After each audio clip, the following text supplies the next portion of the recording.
So here's my Amiga systems. Apart from the 1200, I have this 500 and Amiga 1000, which arrived today. Here we have the memory expansion.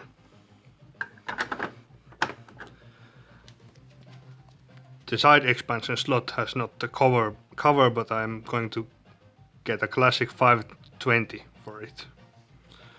So let's boot it up.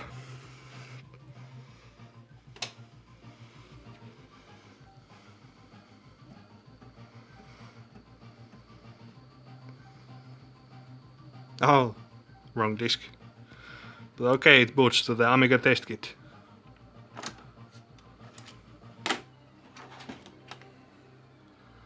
Let's put this demo disk here.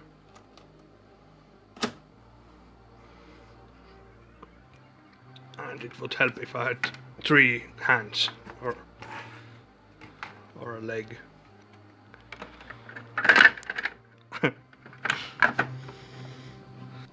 Okay, so we have a fully working keyboard under the Amiga 1000. So let's reset the machine.